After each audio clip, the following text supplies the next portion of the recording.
Welcome to the Amazing Digital Circus! Pommy. Pommy. Pommy. Pommy. Pommy.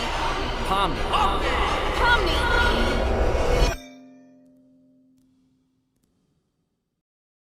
You've probably already heard of the Amazing Digital Circus. I mean, it is a free show right here on YouTube, so if you haven't watched it already, you definitely should. Just watching it supports the creators and allows them to keep making great content just like it. Now, from what we've seen of the show so far, it's about humans who are trapped inside of a virtual world and are trying not to go completely insane while an AI forces them to go on adventures to try to ease their mind, but most of the time, the adventures are a bit weird or a little too insane.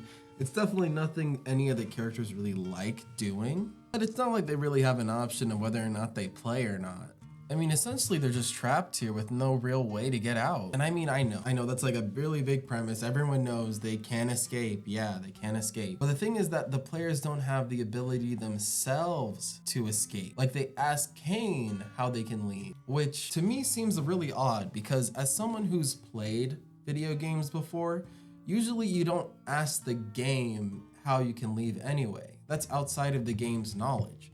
The players themselves should already have the ability to leave. I mean, anytime someone asks Kane about the exit that we've seen, he either doesn't know what they're talking about, like how they can leave, or he'll just be trying to make them an exit and he doesn't actually know what to put on the other side. I mean, he's designed for the digital circus. He could do anything within this space, but you're asking a computer how to turn itself off? That's a pretty weird request and something it probably shouldn't have the ability to do. And with all this going on, a lot of people have been wondering exactly what is keeping all these humans trapped inside of the circus until they reach their breaking point. And a very popular theory is that one of the main cast of characters is actually the AI that is trapping them. Now, I do see why a lot of people would say Jax could be the villain, but in my opinion, this feels more like a red herring. Sure, he's a menace, and yeah, he's pretty rude. He can be manipulative, and he doesn't really hide the fact that he likes making the adventures harder for the other players. But hold on, wait. I can see that. You can see that. And I know that most of the time, the easiest path is the right one, but I don't think that he's actually the villain. I feel like we're really jumping into the whole he does a bad thing, so he must be the person who's causing all of this. I mean, sure, he is rude and narcissistic. You can't argue with that, but does that really make him a serious threat within the world of the game? One thing about Jax that a lot of people like to point out as the fact that he probably is an NPC connected to the game is the fact that he seems very self-aware. He points out multiple times and winks at the camera as if he knows that he's being watched. But keep in mind that somebody might actually be watching them within the universe of the show. So maybe when Jax is talking about a viewer, he's actually talking about the person or people who are monitoring what is actually going on in the circus. Pomni mentioned that somebody might want her to be in the circus. Because if the circus is a game, somebody has to be monitoring them. A game can't run without a computer. That computer has to make sure it stayed plugged in. It has to make sure that it has enough battery life, if it even is wireless, or it just needs new batteries altogether. Unless it's solar powered, I suppose. But even then, you have to make sure it's getting enough sunlight. Somebody has to be monitoring this technology. And despite how much he might try to convince the other people in the circus and us as viewers that he has everything under control, later in episode 4, he eventually has to submit and basically go along with the game once he knows that he can escape working in the restaurant. Like, he has to follow the rules set by Gangle, and he can't get out of that. He's stuck in this very specific role, and he doesn't fight it anymore. He doesn't do sly jokes. It even throws Pomni off whenever he interacts with her. But he's actually doing the job like he's supposed to. Okay, so Jax won't be that big of a menace if he knows he can't get away with something. That still doesn't prove that he isn't the evil AI, right? We need a little more proof than that. Another one of Jax's weird behaviors that shows he's different than the other characters within the circus is what happens in episode 2 Now, during this episode, Jax is seen pulling out weapons from basically nowhere. He's able to stand on the side of a moving car as it's falling into a ravine. And one very weird thing is that whenever all the characters are reacting to the car shaking, Jax's head is completely still while his body is still moving.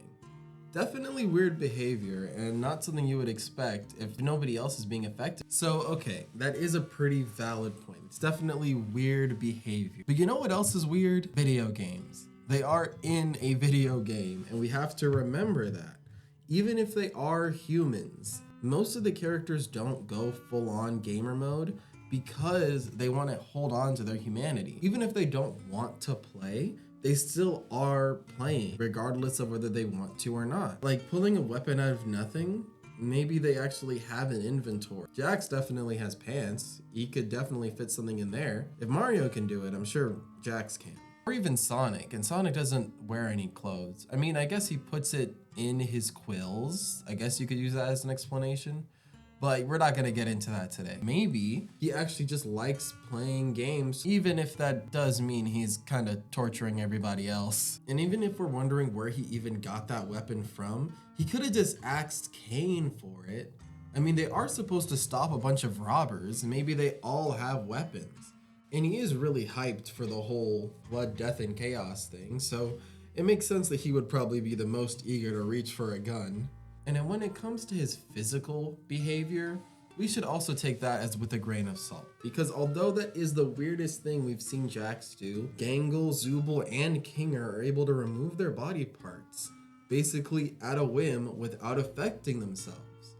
And they can all do it in different ways. Gangle can unravel, Zooble can literally be broken apart, and Kinger is able to throw his eyeball and still be able to see with it not attached to his body. And Ragatha is literally impaled and she is filled with stuffing. Okay, but what about the fact that Jax has keys to everyone's rooms? That's a pretty weird thing. Why would he have that if he's just another character? He's just a normal guy, you know? He's just a normal guy. He's just a normal guy. Why would he have keys to everyone's room? All right, here's what I got to explain how Jax has keys to everyone's rooms within the circus. Here it is. He asked Cain for them. That's the most logical explanation to me as to how Jax could have keys within the circus, because Cain doesn't need keys. He definitely didn't steal them from Cain. We've seen Cain being able to teleport characters to and from places at a whim. So why would he need a key to someone's room? That definitely feels like finding a key in a video game is something you unlock after a period of time. So Jax, as a player, probably just asked Cain for the keys, whether it was as a reward or he just kind of walked up to Cain and was like, hey, can I have keys to everyone's room? Yeah, sure, Jax, why not? That's probably what happened, because Jax somehow hacking into the system or having some control to make things within the game seems a lot less unlikely than him just simply asking the all-powerful AI in front of him to just make him this very specific thing so he can hang out with his friends. Of course, we know that Jax probably uses the keys to mess with his friends, but yeah, that's fine. He definitely isn't a good guy or anything. I'm not defending him in that way. Now, I'm sorry to tell you this, but I believe dear old Jaxie boy is nothing more than a toxic gamer. Now, before we continue, let's describe exactly what a toxic gamer actually is. In an article written by Bekir Diri, they describe as, quote, an individual within the gaming community who engages in harmful, disrespectful, or abusive behaviors towards others. This toxicity in gaming can manifest through various forms, including verbal abuse, harassment, bullying, and other negative interactions. They detract from the enjoyment and inclusive nature of gaming environments. Now, I don't know about you, but I would say that describes Jax to a T. And while we're all focusing on Jax being the one causing the most problems in the circus, we're getting away from the true underlying problems that happen within the circus. Well, let's start off with the pilot episode, when we're first introduced to all the characters in the circus. The first person we actually meet in the circus is Cain, the ringmaster. He explains to us exactly what his roles are in the circus. and how the show runs and what we should expect to see from it. We also get a little cute song that shows us about Bingo and Super and Peter too. Rag the decks and their cosmo blue. Day after day we fly past the moon and the sun and we don't know why. But you know who we never get introduced to? You know who we never really get an explanation of what they do or what their role is within the circus? Someone who is supposedly just as important to the story as Kane. Of course, I'm talking about Bubble. I believe Bubble is the true AI who is taking over the circus and is torturing the guests and preventing them from leaving. I mean, as far as we are into the season already, which is about episode 4 at the time of this recording, we still don't know what Bubble's actual role is within the circus. We know that they address Kane as their boss, and Kane might ask them to clean up a mess real quick. Now, we have seen Bubble kind of just appear out of Kane's hat, usually, but there was even one commercial where Bubble just kind of crawls out of Pomni's mouth in a very uncomfortable way, which may or may not actually be a canon way of how Bubble can appear, but we do know that Bubble can just be around without actually being seen pulled out of Kane's hat. So maybe Bubble can just appear and disappear however he wants, the same way Kane can. But although these two may be similar and connected, Kane is definitely the one in charge, and yet he doesn't seem to have that much control over Bubble in particular.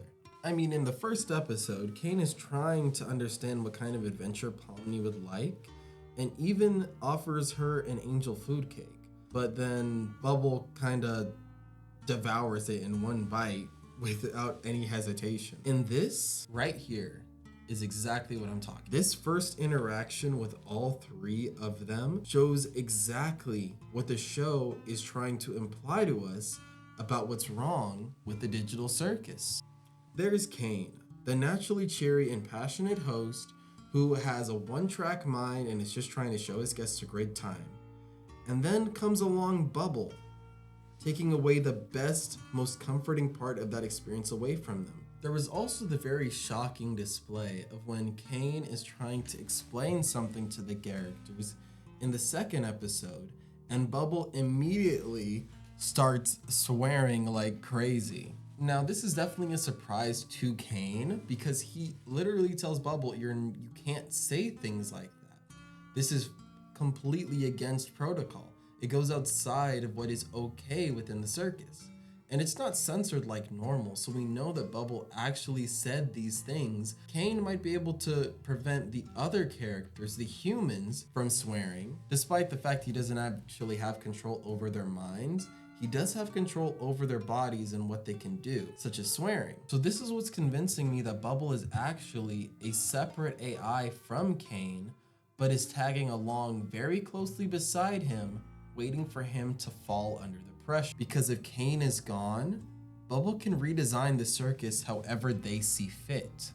And if Bubble does this without Kane there trying to actually make things fun for the characters, things can get way darker very quickly. And so that's the theory of who the true villain of the Amazing Digital Circus is. Thanks for watching. Feel free to leave a comment below. Let me know what you thought of this theory. Maybe there were some good points I made. Maybe there was some more information you guys would want to see. Or even if there's some other theory video maybe I should watch that might actually help strengthen this theory. Let's get connected. Aside from that, I'm just going to be watching out for other theory videos and also waiting for more episodes of the Digital Circus. I know it takes a while for them to come out, but I really would like to maybe make another theory, maybe even make this one even stronger once new episodes come out. But until then, I'll be seeing you guys later. Bye.